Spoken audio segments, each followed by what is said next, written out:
Love gospel వీక్షకులందరికీ సర్వశుభాలు తెలియజేస్తూ ఉన్నాం. ప్రవీణ్ పగడాల ఎందుకంత ఇంపార్టెంట్? డినామినేషన్ల భేదంతో విడిపోయే క్రైస్తవులు ఒక్కసారిగా ఎందుకు ఒక్కటయ్యారు? ఆయన మరణంతో వేలాది మంది లక్షలాది మంది ఎందుకు తరలొచ్చారు? మతోన్మాదుల గుండెల్లో కత్తులై దూసుకెళ్లిన ఆయన మాటలేంటి? ఆయనతో కూర్చుని మాట్లాడలేని, డిబేట్ చేయలేని వారు ఎందుకు లేరు? మహాజ్ఞానిగా, గొప్ప వక్తగా, కులము లేని, మతము లేని సమాజాన్ని, దేవుని రాజ్యాన్ని ప్రకటించిన అంతర్జాతీయ సువార్థకుడు పాస్టర్ ప్రవీణ్ గారు. మనిషిని హిందువుగా చూడొద్దు, ముస్లింగా చూడొద్దు, క్రైస్తవుడిగా చూడొద్దు, బౌద్ధుడిగా చూడొద్దు. మనిషిని మనిషిగా చూడు. చాలా కష్టం, చాలా ఈజీగా, చాలా కష్టం. మతం తప్పుకోలేదు, బట్టలు చింపేసుకుంటుంది. ఈయన లైఫ్ స్టోరీ ఏంటి, బయోగ్రఫీ ఏంటి, ఆయన జీవిత చరిత్ర ఏంటి, ఆయన సాక్ష్యం ఏంటి, ఆయన టెస్టిమోనీ ఏంటి, హతసాక్షిగా మరణించిన జీవిత సత్యాలన్నిటితో పాటు ఆయన జీవిత చరిత్రని ఈ వీడియోలో నేను మీకు ఇస్తున్నాను. పూర్తిగా చివరి వరకు చూడండి. ఆయన అసలు పేరు పగడాల ప్రవీణ్ కుమార్. సొంతూరు కడప, ఉండేది హైదరాబాద్. భార్య జెసికా పగడాల, సొంత కూతుర్లు 2, అడాప్టెడ్ డాటర్స్ మొత్తం 14 మంది. సో ఇలా అనేక మంది కూతుర్లను ఆయన అడాప్ట్ చేసుకున్నాడు. ఇంకా అనేక మందికి ఆయన గార్డెన్ గా ఉన్నాడు. చదివింది ఇంటర్నేషనల్ MBA. ఆయన సర్వసాధారణమైన వ్యక్తి కాదు. సాధారణ జీవితాలతో పోల్చి లేరు. రిచ్ మ్యాన్ అంతకన్నా కాదు, వీటన్నిటికంటే ఎక్కువగానే ఉన్నారు. టెక్నాలజీ రంగంలో ఉన్నతమైన వ్యక్తి. ఫస్ట్ రేట్ ఇన్ఫోటెక్ అనేటువంటి సాఫ్ట్వేర్ వ్యాపారానికి యజమాని. అలాంటి వ్యాపార రంగం అనేది ప్రపంచవ్యాప్తంగా కూడా వ్యాపించి ఉంది. దానికి యజమానిగా ప్రవీణ్ పగడాల గారు ఉన్నారు. 1, 2 సాఫ్ట్వేర్ కంపెనీలు ఉన్నాయి అని అందరూ అనుకుంటున్నారు. బట్ వివిధ దేశాల్లో 7 కంపెనీలు. మన ఇండియాలోనే ఆయనకు 2 సిటీల్లో 2 సాఫ్ట్వేర్ కంపెనీలు ఉన్నాయి. ఒకటి పూణే సిటీలో ఉంది, రెండోది హైదరాబాద్ సిటీలో ఉంది. 2 సాఫ్ట్వేర్ కంపెనీలు ఇండియాలో ఉన్నాయి. అలాగే అమెరికాలోని ఆర్లింగ్టన్ సిటీలో ఒక సాఫ్ట్వేర్ కంపెనీ, సింగపూర్లో ఉంది ఒక సాఫ్ట్వేర్ కంపెనీ, UK బర్మింగ్హామ్లో కూడా ఒక సాఫ్ట్వేర్ కంపెనీ ఉంది. అలాగే చిలీలో ఉన్న శాంటియాగోలో కూడా ఒక సాఫ్ట్వేర్ కంపెనీ, ఆఫ్ఘనిస్తాన్ కాబుల్ సిటీలో కూడా ఒక కంపెనీ. సో మొత్తం 7 సాఫ్ట్వేర్ కంపెనీలు. ఈ ఫస్ట్ రేట్ ఇన్ఫోటెక్ అనేది ఈ విధంగా ప్రపంచవ్యాప్తంగా 7 ప్రాంతాల్లో ఈ కంపెనీ అనేది విస్తరించింది. అలా విస్తరించిన మల్టీనేషనల్ కంపెనీకి ఓనర్ అయిన మల్టీనేషనల్ బిజినెస్ మ్యాన్ ఈ ప్రవీణ్ గారు. కోట్లాది రూపాయలతో బిజినెస్ ఉన్నా సరే ఈయన వేరే ఎవ్వరి నుంచి ఏమీ ఆశించకుండా ఆయనే అందరికీ హెల్ప్ చేస్తూ ఉంటారు. ఆయన కొన్ని అనాథాశ్రయాలకు లింక్ అయి ఉంటాడు. రెగ్యులర్గా వాటిని పోషిస్తాడు. రెగ్యులర్గా కొన్ని పంపిస్తూ ఉంటాడు. ఎవరన్నా రోడ్డు మీద కనిపించినా, ఆశ్రయం లేనివారు, అనాథులు అందరినీ కూడా చేరదీసి పోషిస్తాడు. ఆయనకు తెలిసినటువంటి సేవలో అవసరమైనప్పుడు కానీ, లేదా సేవకులు ఇబ్బందులు ఉన్నప్పుడు కానీ, లేదా సేవకులకు కానీ చాలా సహాయం చేసేవాడు. కోవిడ్ ఉన్నటువంటి టైంలో, కరోనా విజృంభిస్తున్నటువంటి సమయంలో కూడా అనేక మంది సేవకులను పోషించాడు ఈయనే. అనేక మంది సేవకులను పోషించి ఆ సంఘాలు ఒకవేళ ఇబ్బందుల్లో ఉంటే కొన్ని నెలలు రేషను, ఇతర వస్తువులన్నీ కూడా రెగ్యులర్గా అందించారు. క్రమం తప్పకుండా రెగ్యులర్గా అందించిన విధానం చూస్తే చాలా అమోఘం. కొన్ని సంఘాలకు చాలా హెల్ప్ చేశాడు. కోవిడ్ సమయంలో ట్రీట్మెంట్ కోసం వైద్యం అందించాడు. అనేక మందికి బస్సులు కూడా ఏర్పాటు చేశాడు. అది ఎప్పుడూ కూడా ఆయన రివీల్ చేసుకోలేదు. మొన్న మణిపూర్ విషయంలో కూడా చాలా ఆర్థిక సహాయము, ఆహార సహాయం కూడా చేశాడు. అలా 1 కాదు, 2 కాదు, అనేక సామాజిక కార్యక్రమాలు, సేవా సహాయాలు చేశాడు. ఎవ్వరిని అడిగేవాడు కాదు. ఎక్కడికి రమ్మన్నా, ఎంత దూరం రమ్మన్నా కూడా వచ్చేవాడు. ఏమీ ఆశించలేదు, ఎవరి దగ్గర తీసుకోలేదు. అలాంటి వ్యక్తిత్వం ఆయనది. అలాంటి నిస్వార్థ సమాజ సేవ చేసేటువంటి వ్యక్తే ఈ ప్రవీణ్ పగడాల గారు. సమాజ సేవ అంటే ఏదో హెల్ప్ చేయడం ఒక్కటే కాదు. సమాజంలో ఉన్న అసమానతలు, అంటరానితనం, స్త్రీ వివక్ష, ఇంకా చాలా రకాలుగా ఇప్పటికీ చలామణి అవుతున్న మూఢనమ్మకాలు కూడా, ఇలాంటి సామాజిక పరిస్థితులు మారాలి, దేవుణ్ణి తెలుసుకోవాలి అనే సంకల్పం కలిగిన వాడిన. Bible, Quran, sociology, history, Ramayanam, Mahabharatam, వేదాలు, ఉపనిషత్తులు, బౌద్ధ త్రిపీఠకాలు, జైనిజం, ఇలా సకల శాస్త్రాలను కూడా తెలుసుకొని వాటి లోపాలను, సామాజిక వెనుకబాటుతనానికి ఉన్న కారణాలను చెప్పేవారు. మహామేధావి, సుసినిత ప్రజ్ఞశాలి, జ్ఞానవంతుడు, ఏ విషయాన్నైనా సరే మూలాలతో సహా చెప్పగలిగిన వివేకవంతుడు. అంతటి మేధావితనం గొప్పది, అది ఇంకెవరికీ కూడా లేనిది. అంతటి మేధావితనాన్ని కలిగిన వాడు. అందుకే అతని ముందు ఏ డిబేట్లో కూర్చున్నా తన ప్రజ్ఞకి ఎవరు కూడా సాటి రారు. ఎవరు కూడా అలా శాస్త్రపదంగా ఎవరు చెప్పలేరు. ఆయన్ని డీకోడ్ కూడా చేయలేరు. మిగతా వాళ్ళు ఉన్నవి లేనివి కలిపిన ఆవేశంగా మాట్లాడినా ఈ ప్రవీణ్ పగడాల గారు మాత్రం వివేకంగా మాట్లాడేవాడు. అలాగే లాజికల్గా మాట్లాడేవాడు. అంతేకాదు అన్నీ కూడా శాస్త్రీయ పరంగానే, ఏ టాపిక్ కి సంబంధించిన వాటి మూలాలతో శాస్త్రీయ పరంగా మాత్రమే మాట్లాడి ఓడించేవాడు. నేను ఇక మాట్లాడను, నా బుక్స్ మాట్లాడతాయి అన్నారు ఒక సందర్భంలో.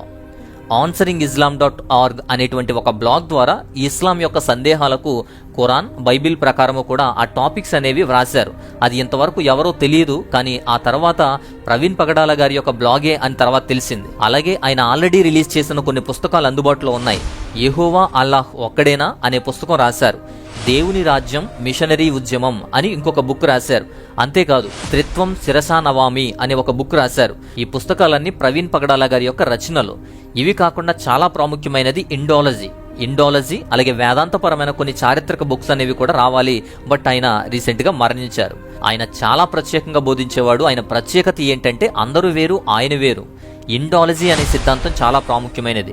ఇండాలజీ అంటే ఇండియా యొక్క మూలాల నుండి ఇండియా యొక్క చరిత్ర, సంస్కృతి, సాంప్రదాయాలు, భాష, దేవుని రాజ్యం, దేశ సామాజిక శాస్త్రీయ అధ్యయనాలతో వివరించేటువంటి దేవుని రాజ్యమే ఇండాలజీ. అందుకే విమర్శకులకు, మతోన్మాదులకు చరిత్ర, సామాజిక సత్యాలతో కంపేర్ చేస్తూ లాజికల్ గా చెబుతూ ఉంటే గుండెల్లో కత్తిపోట్లులా ఉండేవి. అందుకే విమర్శలకు, మతోన్మాదులకు టార్గెట్ అయ్యారు. అందుకే ఆయన ఉన్నప్పుడు మాట్లాడలేని వారు ఇప్పుడు అనేక విధాలుగా ఆయన్ని కించపరుస్తున్నారు.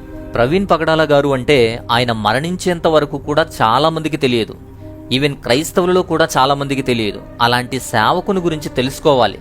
ఇతర సేవకులతో పోల్చితే చాలా భిన్నంగా వ్యవహరించేవారు. జీవనోపాధి కోసం సేవ చేసేటువంటి ఈ రోజుల్లో గొప్ప వ్యాపార సామ్రాజ్యం నిర్మించి కోట్లాది రూపాయలు సమాజ సేవ కోసం, దేవుని రాజ్యం కోసం ఉపయోగించేటువంటి వ్యక్తి ప్రవీణ్ పగడాల గారు కడపకు చెందిన నివాసి. అసలైన ఊరు కడప. అక్కడ వారి తల్లి ప్రొద్దుటూరుకి చెందిన ఒక క్యాథలిక్ క్రిస్టియన్, తండ్రి ఒక ముస్లిం. ఒక క్రిస్టియన్ తల్లికి, ముస్లిం యొక్క తండ్రికి పుట్టినటువంటి వ్యక్తే ప్రవీణ్ పగడాల. క్యాథలిక్ సంఘాల్లోనే మా పేరు పెట్టారు. క్యాథలిక్ సంఘాల్లోనే మేము ఎదిగాను. ఆ తర్వాత గుండ్లు కొట్టించుకుంటూ తిరిగే టైప్, అంటే వేలాంకడికి వెళ్ళటం, ఇలాంటి పరిస్థితి. చిన్నప్పటి నుంచే ప్రవీణ్ గారు ఎంతో బాగా చదువుకునేవారు. ఆయనకు ఒక అన్నయ్య కూడా ఉన్నారు. చదువుతో పాటు సామాజిక అంశాల మీద చిన్నప్పటి నుంచి ఆసక్తి అనేది ఉండేది. తల్లిదండ్రులు కూడా ఈ ప్రవీణ్ గారు చేసే విపరీతమైన అల్లరి గాని, కోపం గాని అవి ఎక్కువగా చూస్తూ ఉండడంతో వ్యసనాలకు లోనైపోతున్నాడేమో అనే భయంతో ఆయన్ని హాస్టల్లో చేర్పించారు. ప్రవీణ్ గారు 6వ తరగతిలో ఉండగానే హాస్టల్లో చేర్చారు.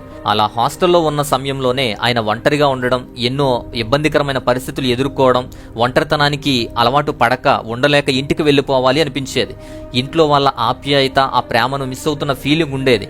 తప్పనిసరి పరిస్థితుల్లో ఆయన హాస్టల్లోనే ఉండి చదువుకున్నారు. అలా తన విద్యాభ్యాసాన్ని కొనసాగించిన తర్వాత ప్రవీణ్ గారు ఎంతో బాగా చదువుకొని ప్రాథమిక విద్యాభ్యాసం అంతా పూర్తయిపోయిన తర్వాత యవన ప్రాయంలోకి వచ్చిన తర్వాత ఫ్రెండ్స్, యవన ప్రాయంలో ఉండాల్సిన అలవాట్లన్నీ కూడా, డ్రగ్స్ అలవాటు ఉంది, డ్రింకింగ్ అలవాటు ఉంది, స్మోకింగ్ అలవాటు, ఇలా కొన్ని అలవాట్లన్నీ కూడా ఉన్నాయని ఆయనే చెప్తూ ఉన్నారు. సో అలాంటి అలవాట్లతో యవన ప్రాయాన్ని పాడు చేసుకుంటున్న సమయంలోనే, చిన్న వయసులోనే ప్రవీణ్ గారి అన్నయ్య విషయంలో ఒకసారి గొడవ పడ్డాడు. ఒక స్నేహితుడు వాళ్ళ అన్నయ్య మీద కత్తి విసిరి ఆయన కొట్టగానే ఆయన తెలుసుకున్నటువంటి ప్రవీణ్ గారు విపరీతమైన కోపం తెచ్చుకొని అన్నయ్యకు ఆ కీడు తలబెట్టిన మరో 2 స్నేహితులతో కలిసి విపరీతంగా చితకబాదారు. చివరకు అతడు చనిపోయాడేమో అనుకుని తుప్పల్లో పడేసి వెళ్ళిపోయిన తర్వాత ఆయన మళ్ళా బ్రతికి రావడం, పోలీసులు కేసు అవ్వడం వల్ల ఆ సమయంలో ప్రవీణ్ గారి రిలేషన్లో ఒక ఆమె సిఐగా ఉండడం వల్ల ఆమె ఎటువంటి కేసులు లేకుండా, ఎటువంటి ఇబ్బంది కలగకుండా సెటిల్మెంట్ చేసి పంపించారు. ఆ తర్వాత ప్రవీణ్ గారిలో ఒక ఆలోచన మొదలైంది. నేనేంటి, ఎలా ఉన్నాను, ఇంత దారుణంగా ఎలా ప్రవర్తించాను, ఒక వ్యక్తిని ఎలా చంపేయాలి అనుకున్నాను, అలాంటి ఆలోచనలే ఆయన మనసులో తిరిగాయి. అప్పుడే ఆయన గ్రహించారు, నేను ఇక్కడ ఈ సొంతూరులో ఉండడం సరైంది కాదు, ఇక్కడ ఉంటే నా బిహేవియర్ మారిపోతుంది, నేను ఇలా మొరటుగా తయారైపోతున్నాను అని. అందరి పిల్లల్లాగానే నేను కూడా సరైన లక్ష్యము, గమ్యము లేకుండా ముందుకెళ్ళిపోతున్నానేమో అనే భయం కలిగి ఆ విషయాన్ని అర్థం చేసుకున్నాడు. అంతేకాదు ఆ క్యాథలిక్ విశ్వాసాలు గాని, ఆ యొక్క పద్ధతులు గాని అస్సలు నచ్చేది కాదు. చర్చికి రమ్మన్నా వెళ్ళేవాడే కాదు. కానీ ఆయనకు గిటార్ అంటే చాలా ఇష్టం. గిటార్ నేర్చుకోవడానికి చిన్నప్పటి నుంచి కూడా కేవలం గిటార్ నేర్చుకొని వాయించుకోవడానికి మాత్రమే చర్చికి వెళ్ళడానికి ఇష్టపడేవాడు. హల్లెలూయా అంటే పడేది కాదు, హల్లెలూయా అననిచ్చేవాడు కాదు. అలాగే ప్రార్థన చేస్తే తిట్టేవాడు. బొట్టు పెట్టుకోకపోయినా, తెల్లని దుస్తులు ధరించినా కూడా అలాంటి విషయాలు అసలు నచ్చదు. వాటిని వ్యతిరేకించేవాడు. ఏదైనా సరే లాజికల్గా మాట్లాడేవాడు, లాజికల్ థింకింగ్ ఎక్కువగా చేసేవాడు. అలాంటి యవ్వన ప్రాయంలోకి దేవుని వైపు అడుగులు వేసేటువంటి ఒక క్షణమే ఒక క్రిస్టియన్ మీటింగ్కి, ఒక యూత్ మీటింగ్కి తన స్నేహితులు ఆహ్వానిస్తే వెళ్ళను అని చెప్పినప్పటికీ వాళ్ళు బలవంతంగా ప్రవీణ్ని తీసుకుని వెళ్ళడానికి సిద్ధపడితే అప్పుడు వారితో కలిసి ఆ యొక్క యూత్ మీటింగ్కి వెళితే అక్కడ దేవుడు అతనితో మాట్లాడాడు. నీవు ఈ ప్రపంచానికి వెలుగవ్వబోతున్నావు అని ఒక పాస్టర్ ద్వారా ఆయన మాట్లాడడం, అవి తన మనసులో గుచ్చుకోవడం, తను ఎప్పుడూ లేనంత దేవుని వైపు ఆకర్షితులవ్వడం, దేవునితో మాట్లాడడం అనేది జరిగింది. కోల్పోయినటువంటి సంబంధాల కారణంగా నేను దుఃఖిస్తూ ఉన్న సమయంలో ఒక వ్యక్తి నన్ను సంఘానికి తీసుకుని వెళ్ళటం, లేకపోతే ఒక యూత్ మీటింగ్ కి తీసుకుని వెళ్ళటం, అక్కడ నేను ప్రభువును తెలుసుకోవటం, నీవు లోకానికి వెలుగై ఉన్నావు అన్న విషయాన్ని ఆయన గుర్తు చేసి నన్ను ఆయన నా జీవితంలో రక్షణ సువార్తను, నా జీవితంలో దేవుని రాజ్య సువార్తను ఆయన నాటినప్పుడు నా జీవితం మారిపోయింది. ఇది విన్న తర్వాత ప్రవీణ్ గారిలో ఒక ఆలోచన మొదలైంది. నేను అందరి స్నేహితులతో కలిసి అల్లరి చిల్లరిగా తిరిగి ఎలా పడితే అలా ఉంటూ ఆవేశంతో ఊగిపోతూ వివిధ రకాల వ్యసనాలకు అలవాటు పడి ఎందుకు పనికిరాని వాడిగా సమాజంలోనూ, కుటుంబం దృష్టిలోనూ, నా దృష్టిలోనూ కూడా ఉంటే నేను ప్రపంచానికి వెలుగు ఎలా అవుతాను అనే ఆలోచన ప్రవీణ్ గారి మనసులో విపరీతమైన అలజడి ఆయనలో కలిగింది. అంతేకాదు అలా కొన్ని రోజులు దేవునికి కట్టుకోవడానికి, దేవుని వైపు తిరగడానికి ఆకర్షితుడై దేవునితో పాటు నడిచే ప్రయత్నం చేశాడు. దేవుని గురించి మెల్లమెల్లగా తెలుసుకుంటున్నాడు. ఒకరోజు నిద్రపోతున్నప్పుడు ఆయనకి దేవుని దర్శనం కనిపించింది. దేవుని దర్శనంలో మాట్లాడి నువ్వు మధ్యప్రదేశ్లోని ఇండోర్ ప్రాంతానికి వెళ్ళి అక్కడ దేవుని మహిమల్ని, దేవుని సువార్తని ప్రకటించాలని తెలియచేసినప్పుడు ఆయన ఆ ఇండోర్ ఎక్కడుందో కూడా ఆయనకి తెలియదు. పరిశుద్ధాత్ముని యొక్క కృమరింపు నా జీవితంలో నేను గమనించాను. పరిశుద్ధాత్ముడు నన్ను తాకినప్పుడు, పరిశుద్ధాత్ముడు నా పైన బలంగా వీచినప్పుడు నేను తట్టుకోలేకపోయాను. నా హృదయం పులకించిపోయింది, నా శరీరం పులకించిపోయింది. నేను కళ్ళు మూసుకుని ఉన్నాను. నేను ఒక గొప్ప దర్శనం చూస్తున్నాను. ఇదిగో తెల్లని బట్టలు వేసుకున్నటువంటి చాలా మంది నెత్తిన టోపీ పెట్టుకుని పరిగెట్టుకుంటూ వస్తున్నారు. ప్రభు అయిన యేసుక్రీస్తు తన చేతులు బారుగా చాల్చి ఇక్కడ నిలబడుకుని ఉంటే ఆమోసు గ్రంథం ద్వారా ప్రభువు నాతో మాట్లాడాడు. ఆమోసు గ్రంథం ద్వారా ప్రభువు నాతో మాట్లాడి ఆయన నాకు వినిపించే విధంగా పరిశుద్ధాత్ముని యొక్క నడిపింపు. ఆయన అన్నాడు, నీవు ఇందోర్ అనే పట్టణానికి వెళ్ళాలి, నువ్వు చండీగఢ్ అనే పట్టణానికి వెళ్ళాలి, నువ్వు ఉదయ్పూర్ అనేటటువంటి పట్టణానికి వెళ్ళాలి. అప్పటి వరకు సడన్ గా ఆ దర్శనంలో వచ్చిన ఇండోర్ అనే ప్రాంతానికి సంబంధించి దేవుడిచ్చిన ఆదేశాల మేరకు ఆయన నెక్స్ట్ డే గూగుల్లో ఇండోర్ అనేటువంటి ప్రాంతాన్ని వెతికారు. ఆ ప్రాంతం మధ్యప్రదేశ్ రాష్ట్రంలో ఉందని తెలుసుకుని ఇండోర్ ప్రాంతానికి బయలుదేరాడు. కేవలం ఒక బ్యాగ్, 2 జతల బట్టలు మాత్రమే పట్టుకొని వెళ్ళిపోయాడు. వెళ్ళిపోయిన తర్వాత అక్కడ తెలిసిన వారు ఎవరూ లేరు. ఏం చెయ్యాలో తెలియదు. హిందీ భాష అసలు రాదు. దాంతో అలా ఏం చెయ్యాలి అనే ఆలోచనలోనే 2-3 రోజుల పాటు రైల్వే స్టేషన్లోనే ఉండిపోయాడు. రైల్వే స్టేషన్లోనే రాత్రులు పడుకునేవాడు. ఉన్న డబ్బులతో ఏదో ఒకటి కొని తిని రాత్రులు కూడా అక్కడే పడుకునేవాడు. అలా ఉన్న సమయంలోనే హిందీ నేర్చుకోవాలి అనేటువంటి ఆశ బాగా కలిగింది. హిందీ నేర్చుకోవడం గురించి ఎక్కువగా శ్రమపడ్డారు. అనర్గళంగా, నిరాటంకంగా, అద్భుతంగా క్రిస్టియానిటీ గురించి హిందీలోనే ప్రసంగించేంత నైపుణ్యాన్ని ఆయన సంపాదించుకోగలిగాడు ఒకే ఒక్క నెలలో. కేవలం 1 నెల రోజుల్లోనే తెలుగు తప్ప వేరే భాష తెలియని ఒక వ్యక్తి హిందీ అంత బాగా నేర్చుకుని అంత అనర్గళంగా ఉపన్యసించడం, దేవుని యొక్క వాక్యాన్ని అద్భుతంగా చెప్పడం చూసి ఎంతో మంది ఆయన మాటలకి మంత్రముగ్ధులైపోయారు. హిందీలో ఎంత బాగా ప్రసంగిస్తున్నాడో అని చూసి ఆయన హిందీ వ్యక్తే అనుకున్నారు. అది తప్ప తెలుగు వ్యక్తి అని ఎవరూ కనిపెట్టలేని స్థాయిలో ఆయన ప్రసంగం అనేది అద్భుతంగా ఉండేది. టీవీల వాళ్ళు కూడా ఆయన ప్రసంగాలను ప్రసారం చేసేవారు. అక్కడకు వెళ్ళిన తర్వాత మరొక దర్శనాన్ని చూశాడు. మరొక కలలో దేవుడు చూపించినటువంటి ఒక గదినే ఆయన అద్దుకుండడం జరిగింది. అది జైనులు నివసించేటువంటి, జైన మతస్థులు నివసించేటువంటి ఇల్లు. ఆ ఇంటిలో ఆయన కొన్నాళ్ళు ఉన్నారు. అలా దేవుని యొక్క సువార్తను ప్రకటించి చాలా మంచి పేరు తెచ్చుకున్నటువంటి వ్యక్తిగా ఉన్నాడు. పరిశుద్ధాత్ముడు నాకు చెప్పినట్లుగా ఏ డైరెక్షన్ లో, ఏ దిశగా నేను వెళ్ళాలో ఆ దిశగా వెళుతున్నాను. ఒక చోట ప్రభు దిగమన్నాడు. దిగి చూస్తే ఎదురుగా అదే ఇల్లు కనిపిస్తోంది. దేవునికి స్తోత్రం కలుగును గాక. ఆ ఇంటికి వెళ్ళి తలుపు తట్టు అన్నాడు. నేను ఆ ఇంటికి వెళ్ళి తలుపు తట్టాను. పైకి వెళ్ళంగానే అదే మంచం, అదే గళ్ళగళ్ళగా ఉండే బెడ్షీట్, అదే చైరు, అదే టేబుల్, అదే చెంబు నీళ్లు నింపబడినాయి. కిందికి వచ్చాను. అమ్మా నాకు సరిపోతుంది, నేను తీసుకుంటానన్నా. డబ్బులు ఇవ్వండి. నా దగ్గర డబ్బులు లేవన్నా. ఒక 10-15 రోజుల్లో ఇచ్చేస్తానమ్మా అన్నా. డబ్బులు ఉన్నాయా జేబులో తినడానికి అంది. లేవమ్మా అన్నాను. ఎదురుగా ఒక మెస్ ఉంది, దాంట్లోకి వెళ్ళి భోజనం చేయి, నా పేరు చెప్పు అంది. 11 సంవత్సరాలు అదే ఊర్లో ఉన్నాను. 11 సంవత్సరాలు భీలు, బిలాల, కోయ, గోండు ఇలాంటి వాళ్ళు, బారేలా, తెలియని భాషలు, నాకు తెలియని భాషలు, నేనెప్పుడూ వినని భాషలు, నాకు హిందీయే రాదనుకుంటే అక్కడ ఎన్నో ట్రైబల్ భాషలు, అన్ని భాషల్లో దేవుని వాక్యం పరిచయం చేశారు. ట్రైబల్ మధ్య ప్రభు వాడుకున్నాడు. అన్నిటికంటే ముఖ్యంగా నాకు చూపించిన దర్శనం, ముస్లిముల మధ్య నీతో వాడుకుంటాను అని చెప్పాడు. ముస్లిముల మధ్య వాడుకున్నాడు. అక్కడ నువ్వు వెళ్ళి సాక్షి జీవితం అనంటే ఏంటి అనంటే, అక్కడ నువ్వు వెళ్ళి క్రైస్తవుడిని అని చెప్పుకుంటే చాలు తన్నుతారు. క్రైస్తవుడిని అని చెప్పుకుంటే చాలు చెప్పుతో కొడతారు. అలాంటి పరిస్థితులు. నేను వెళుతూ ఉంటే నాకు అన్ని బెడ్స్ ఆఫ్ రోజెస్ అందరూ వచ్చి కాళ్ళ మీద పడిపోయి పైసలు ఇచ్చేసి ఏమో చేశారు అనుకున్నారా? కాదు. అడుగడుగు నా ఛాలెంజెస్, అడుగడుగు నా బలహీనతలు, అడుగడుగు నా తెలియనటువంటి నేను ఎలా చేయాలి ఇప్పుడు అన్నటువంటి పరిస్థితి. కానీ ప్రభువు నమ్మకస్తుడు. ప్రభువు మనల్ని విడిచిపెట్టాడు. పిలిచిన పరిశుద్ధాత్ముడు మనల్ని విడిచిపెట్టాడు. ఇదంతా చూసి మధ్యప్రదేశ్లో ఉన్నటువంటి ఒక పాస్టర్ కుటుంబం ఆయన్ను చేరదీసింది. ఆ పాస్టర్ల జంట ఆ యువకుడిలో ఉన్న ప్రతిభను గమనించి, ఆయనలో ఉన్న అనర్గళమైనటువంటి వాగ్దాటిని గమనించి, ఈ యువకుడు ఎలాగైనా దేవుని గురించి, ఆయన గొప్పతనం గురించి ప్రపంచానికి చాటి చెప్పే అద్భుతమైన వక్త అవుతాడు అని చెప్పి గ్రహించారు. దేవుని సేవలోనే తన జీవితాన్ని గడుపుతున్న ఆ జంట ఈ ప్రవీణ్ గారినే తన అల్లుడిగా చేసుకోవాలని భావించారు. వారి కుమార్తెనే జెసికా. ఈ జెసికా ఇష్టపడింది. ప్రవీణ్ గారు ఈ సేవకులతో కలిసి మాట్లాడడం, వారి కుటుంబస్తులు మాట్లాడుకోవడం, 2 సంవత్సరాల సమయాన్ని ఉంచి వారి చదువు అయిపోయిన తర్వాత వారు వివాహం చేసుకోవడం జరిగింది. ఆయనతో కలిసి పనిచేస్తూ ఉంటే వాళ్ళ అమ్మాయి నన్ను పెళ్లి చేసుకోని నన్ను అడిగింది. నేను మా పాస్టర్ గారికి చెప్పాను. 2 రోజులు టైం తీసుకుని ప్రార్థన చేసి మా అమ్మతో మాట్లాడి, మా అమ్మ ఆయన ఒక మాట అనుకుని, సరే నో ప్రాబ్లం, ఆ అమ్మాయిది చదువు అయిపోయి ఆ తర్వాత చేసుకుందులే అన్నారు.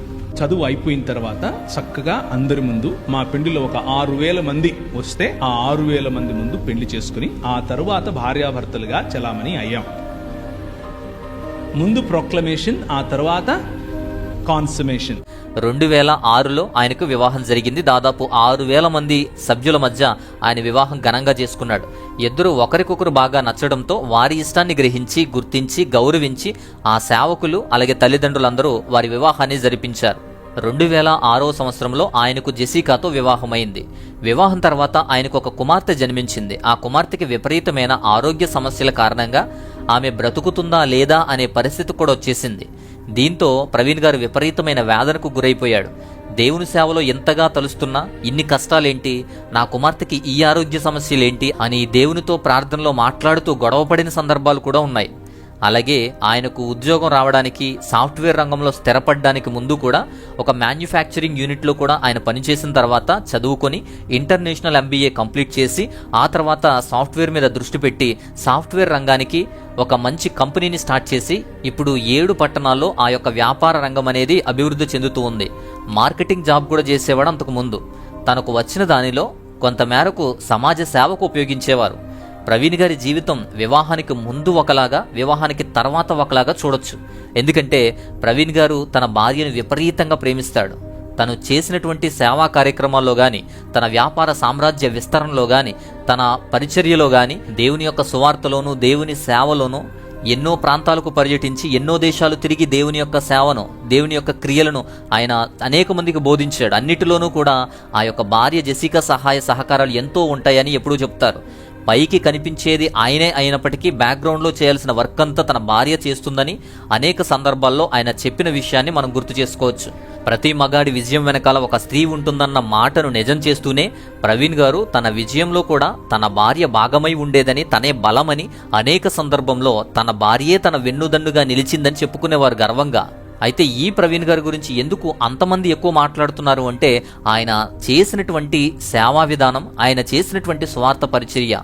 అంతేకాదు ఆయన జ్ఞానాన్ని పంచిపెట్టాలనుకునేవాడు. ఆయనకున్న జ్ఞానాన్ని ఇతరులకు కూడా పంచిపెట్టి నేర్పించాలనుకునేవాడు. వ్యాపార సామ్రాజ్య విస్తరణలో భాగంగా ఈ సాఫ్ట్వేర్ కంపెనీలతో కూడా ఎంతో మందికి ఉపాధి అవకాశాలు కల్పించాడు. ఉపాధి కల్పించడమే కాకుండా మరో 2-3 సాఫ్ట్వేర్ కంపెనీలు స్థాపించి 100 మందికి ఉపాధి కల్పించారు. అలా 7 సాఫ్ట్వేర్ కంపెనీలు అయ్యాయి. అంతేకాదు కంపెనీల ద్వారా వచ్చినటువంటి లాభాలు కేవలం తన స్వార్థానికి మాత్రమే వాడుకోకుండా దేవుని సేవకే కాకుండా అంతకన్నా ఎక్కువ సమాజ సేవ కోసం ఉపయోగించేవాడు. అందరినీ ఆదరించేవాడు, వారి గురించి ఖర్చు పెట్టేవాడు. అంతేకాదు తన కంపెనీల్లో ఉన్నటువంటి స్టాఫ్ విషయంలో కూడా వారు ముస్లింలైతే రంజాన్కి, బక్రీద్కి వారికి గిఫ్ట్లు ఇచ్చి బహుమతులు ఇచ్చేవాడు. వారు హిందువులైతే హిందూ పండగలకి వారికి స్వీట్లు పంచేవాడు, వారికి బహుమతులు ఇచ్చేవాడు, గిఫ్ట్లు ఇచ్చేవాడు. అలా మత సామరస్యంతో మందరినీ చేర్చుకుని అందరికీ సహాయం చేసేటువంటి వ్యక్తిత్వం అయింది. పేదల కోసం, బడుగు బలహీన వర్గాల కోసం, వితంతువుల కోసం, అనాథుల కోసం, ఆర్థికంగా వెనకబడిన వారి కోసం, రోగగ్రస్తుల కోసం ఇలా ఎన్నో సేవా కార్యక్రమాలు చేశారు. మారుమూల ప్రాంతాలకు కూడా వెళ్లి అక్కడ వైద్య సదుపాయాలు, విద్యా సదుపాయాలు అందించేందుకు చాలా కృషి చేశారు. అనాథుల కోసం అనాథాశ్రమాలు, వృద్ధుల కోసం వృద్ధాశ్రమాలు కట్టించి వారి సేవలో కూడా ఎక్కువగా గడిపేవాడు. అంతేకాదు ఆయన FBలో ఒక పోస్ట్ చూడండి, మత సామ్రాజ్యానికి నిజమైనటువంటి భావ వ్యక్తీకరణ కనబడుతుంది. డినామినేషన్ల రూపంలో మనుషులను విడగొట్టేది క్రైస్తవ మతం, ఫిర్కాల రూపంలో మనుషులను విడగొట్టేది ఇస్లాం మతం, శాఖల్లో అంటే వివిధ దేవుళ్ళు, వివిధ రూపాలు, వివిధ కులాలు, వివిధ శాఖలతో మనుషులను విడగొట్టేది సనాతన మతం, మనుషులను మనుషులుగా, ఒకే మానవ సమాజంగా, ఏక శరీరంగాను విశ్వైసిక కుటుంబంగాను చూసేదే క్రీస్తు మార్గం అని, నిజమైన మానవత్వం అదే అని తెలిపారు. ఇలాంటి వ్యక్తులు భూమి మీద ఎక్కువ కాలం బ్రతుకుతారా అనే సామెత మనం వింటాం కదా, అలానే ఈయన 45వ సంవత్సరంలోనే మరణించడం జరిగింది. ప్రవీణ్ కుమార్ పగడాల వయసు 45 సంవత్సరాల టైంలో ఒకరోజు 2025 మార్చి 25న రాజమండ్రి ప్రాంతంలో సడన్గా సస్పీషియస్గా అనుమానాస్పదంగా మృతి చెందారు. మార్చి 24 రాత్రి ఆయన మరణం ఎలా సంభవించిందో, ఎలా జరిగిందో అనే అనేక అనుమానాల మధ్య ఇంకా చిక్కు ప్రశ్నలాగానే ఉంది. అది ఎప్పటికీ బయటకు రాదు, రానివ్వరు. సో మిస్టీరియస్ డెత్ గానే ఉంటుంది. ఆయన అకాల మరణం క్రైస్తవ సమాజానికి తీరని లోటు. మహాజ్ఞానిని కోల్పోయారు, వీరుణ్ణి కోల్పోయినట్టయింది. ఎప్పుడూ కలవని క్రైస్తవులు, పాస్టర్లు అంతా కలిసి వేలాదిగా, లక్షలాదిగా తరలొచ్చారు. రాజమండ్రి హాస్పిటల్ వద్ద గాని, సికింద్రాబాద్ వద్ద గాని అనేకులు తరలొచ్చారు. సేవకులంతా కూడా స్పందించారు. ప్రతి ప్రాంతంలోనూ ఆయన కోసం ర్యాలీలు చేస్తున్నారు, ప్రతి ప్రాంతంలోనూ ఆయన గురించి మాట్లాడుతున్నారు, ర్యాలీలు చేసి ఆయన గురించి నిరసన వ్యక్తం చేశారు. పోలీసుల బందోబస్తుల మధ్య, ఎవరికీ లేని సెక్యూరిటీతో వేలాది మంది విశ్వాసుల మధ్య ఆయన్ను తరలించడం, భూస్థాపన కార్యక్రమం చేయడం నిజంగా ఎవరు ఊహించని దేవుని ప్రణాళిక. ఆయన కొరకు ఆదరణ సభలు నిర్వహించడం, ఆయన కొరకు పోరాటాలు చేయడం, అనేక మంది చర్చల్లో ఆయన గురించి జ్ఞాపకం తెచ్చుకోవడం, ఆయన గురించి ప్రార్థనలు చేయడం తెలుగు రాష్ట్రాల్లో కని విని ఎరుగని సందర్భాలవి. తన సేవా ప్రయాణం ముగించుకుని ఆయన గమ్యం చేరుకున్నాడు, దేవుని చెంతకు చేరుకున్నాడు. ఆయన ప్రయాణం చక్కగానే, దేవునితోనే, వివేకంగానే జరిగింది. అలాంటి గొప్ప వ్యక్తిత్వము, అలాంటి సామాజిక పరమైన మార్పు తీసుకురావాలి అనేటువంటి ఒక పట్టుదల, మంచి విజ్ఞానము, మంచి శాస్త్ర విజ్ఞానపరమైన జ్ఞానము, వివేకము అన్నీ కూడా ఉన్నటువంటి మంచి వ్యక్తి ప్రవీణ్ కుమార్ పగడాల. ఆయన గురించి క్రైస్తవ ప్రపంచానికే సరిగా తెలియదు, ఇక అన్యులకు, మతోన్మాదులకు తెలియదు. ఆయన ఉన్నప్పుడు కనీసం ఆ జ్ఞానానికి ఎదురు నిలబడలేక, మాట్లాడలేక, మరణించిన తర్వాత సంతోషించి అవహేళన చేస్తున్నారు. ఫేక్ వీడియోలతో వ్యక్తిని మార్చలేక వ్యక్తిత్వాన్ని మార్చే ప్రయత్నాలు చేస్తున్నారు. ఆయన ద్వారా వచ్చిన విప్లవాత్మక మార్పు క్రైస్తవుల్లో మాత్రం రగులుతూనే ఉంది.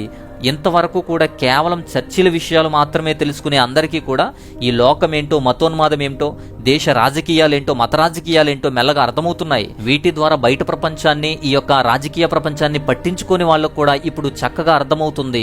ఆ విషయాలన్నీ తెలుస్తూ ఉన్నాయి. అందుకే ఆయన మిగతా అందరి పాస్టర్ల కన్నా, అందరి సేవకుల కన్నా విభిన్నంగా ఇన్ని వేల మందిని, లక్షల మందిని ప్రభావితం చేయగలిగారని మనం గమనించవచ్చు. అలాగే ఆయన బోధనలు, ఆయన మెసేజ్లు విన్న ఏ ఒక్కరైనా కూడా ఆయనతో మాట్లాడే దానిలో ఒక మంచి లాజిక్ని గ్రహించగలుగుతారు. ఎందుకంటే లాజిక్తోనే ఆయన ఎక్కువగా మాట్లాడతాడు. మూఢత్వంతో, మూర్ఖత్వంతో, వితండవాదంతో ఆయన చేసేటువంటి సంభాషణలు ఏవి కూడా ఉండవు.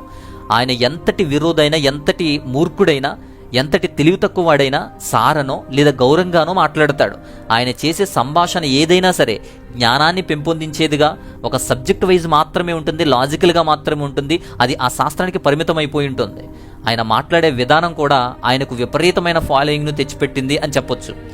ఏదేమైనా మంచి విలువలు పాటిస్తూ ఉన్నత విద్యావంతుడై వ్యాపార సామ్రాజ్యాన్ని, ఈ యొక్క సాఫ్ట్వేర్ కంపెనీ సామ్రాజ్యాన్ని విస్తరించి వేలాది మందికి ఉపాధి కల్పించడమే కాకుండా పేదలకు, దీనులకు తనకున్న జ్ఞానాన్ని పంచి, తన సంపదను కూడా ఖర్చు పెట్టి, తన నిస్వార్థమైనటువంటి సేవతో దేవుని పరిచర్యలో ఒక మంచి పాత్ర పోషించాడు. అందుకే అలాంటి వ్యక్తి గురించే ఇన్ని గుండెలు ఆరాటపడుతున్నాయి అని మనం చెప్పొచ్చు. సో ఇది ఆయన లైఫ్ స్టోరీ, ఆయన జీవిత సత్యాలతో కూడినటువంటి విశేషాలన్నీ కూడా అందించడం జరిగింది.